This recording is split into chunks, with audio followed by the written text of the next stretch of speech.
Hello to everyone, again welcome on my YouTube channel तेरा मेरा maths. तो आज हम इस वीडियो में करने वाले हैं the fundamental theorem of arithmetic. तो ये क्लास 10th का टॉपिक है और बहुत ही इंपॉर्टेंट थ्योरम है, जिसकी अगर आपको ये थ्योरम समझ आ जाती है तो इसके रिगार्डिंग आप बहुत सारे क्वेश्चंस कर सकते हो। और इसी थ्योरम में से देखो कितने सारे MCQ क्वेश्चंस बन सकते हैं, वो तब आप सॉल्व कर पाओगे जब आपको इस थ्योरम का एक एक वर्ड अच्छे से क्लियर होगा। तो समझते हैं इस थ्योरम को बड़े सिंपल वे से। ये एग्जैक्ट डेफिनेशन इस थ्योरम की लिखी हुई है, जिसमें बोला गया है कि every composite number can be expressed as product of primes and this factorization is unique apart from the order in which the prime factors occur।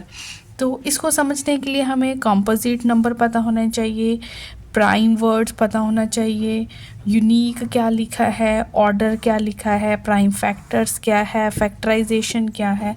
तो इन वर्ड्स का हमें अच्छे से मीनिंग पता होना चाहिए, तभी हम इस थ्योरम को समझ पाएंगे। तो कोई नहीं, अच्छे से समझते हैं। सबसे पहले मैं बात करूँगी कंपोजिट नंबर। देखो, एक होते हैं हमारे पास कंपोजिट नंबर और एक होते हैं हमारे पास प्राइम नंबर।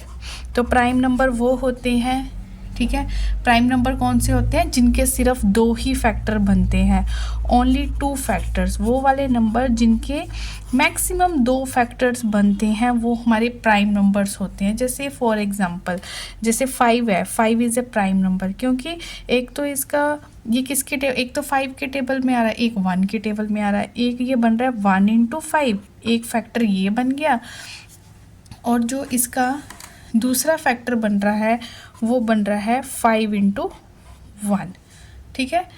और कंपोजिट फैक्टर क्या होते हैं, मोर देन 2 फैक्टर्स, जिनके 2 से ज़्यादा फैक्टर बने, मोर देन 2 फैक्टर्स।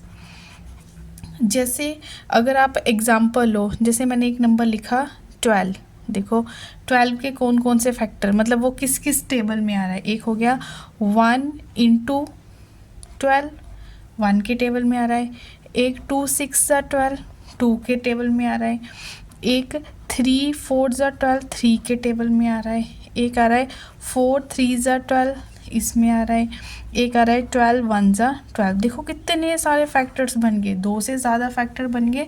तो ये 12 एक कैसा नंबर हुआ, कंपोजिट नंबर हुआ। और प्राइम नंबर जैसे 7 भी एक प्राइम नंबर है। 7 प्राइम नंबर क्यों है, क्योंकि 7 के कौन कौन से फैक्टर बनते हैं, एक 1 इंटू 7, एक 7 इंटू 1। तो हमें क्लियर हो गया कि प्राइम नंबर कौन से होते हैं और कंपोजिट नंबर कौन से होते हैं। तो स्टूडेंट्स, प्राइम नंबर वो नंबर होते हैं जिन नंबर के सिर्फ मैक्सिमम 2 फैक्टर्स ही बन सकते हैं, वो हमारे प्राइम नंबर होंगे। और कंपोजिट नंबर वो होंगे जिनके 2 से ज़्यादा, मतलब आप ये बोल सकते हो जो नंबर प्राइम नहीं है वो कंपोजिट है, ठीक है। जो नंबर प्राइम नहीं है वो क्या है, हमारे कंपोजिट है।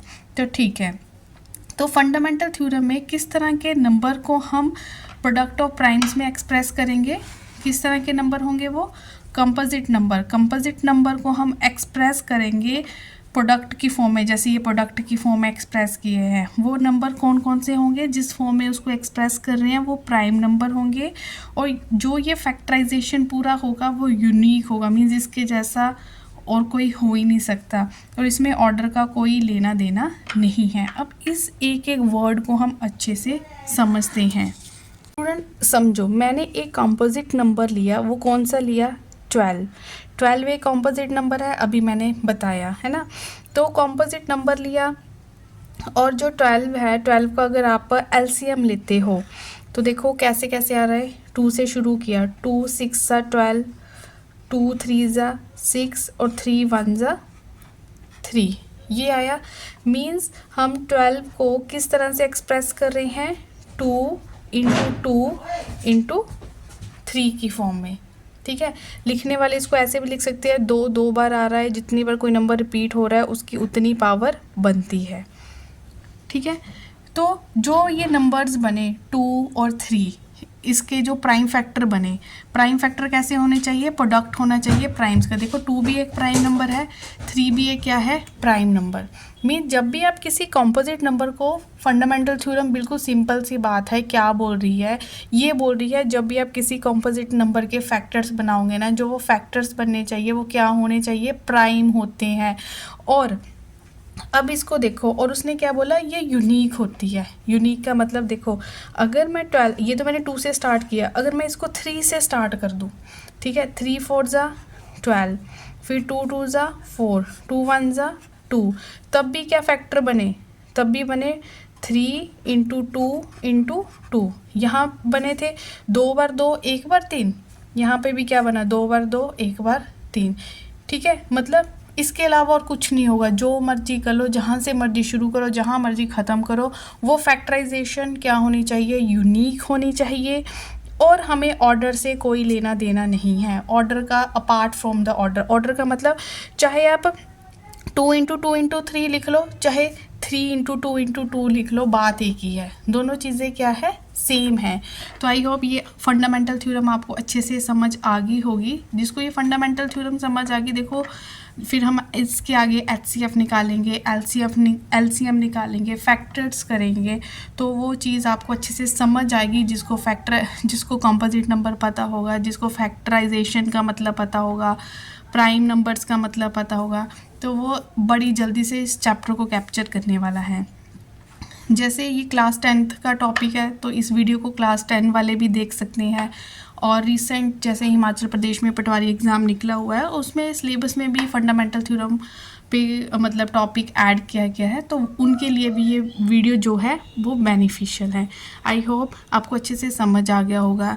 तो इसके रिगार्डिंग जैसे HP पटवारी करके जो मैंने एक प्लेलिस्ट तैयार कर रखी है, जो स्टूडेंट्स पटवारी एग्ज़ाम को तैयार कर रहे हैं, वो आपको इसके डिस्क्रिप्शन बॉक्स में प्लेलिस्ट मिल जाएगी। सीक्वेंस में सारी वीडियोज़ देखो, छोटी छोटी वीडियोज़ हैं, और कोशिश किया कि ईजी वे में उसमें आपको समझाया गया है। तो जो नेक्स्ट वीडियो होगी, इसके जो आगे HCF या LCM के रिगार्डिंग क्वेश्चंस होंगे, वो आपको नेक्स्ट वीडियो में मिल जाएंगे। तो मिलते हैं नेक्स्ट वीडियो में, टिल देन टेक केयर।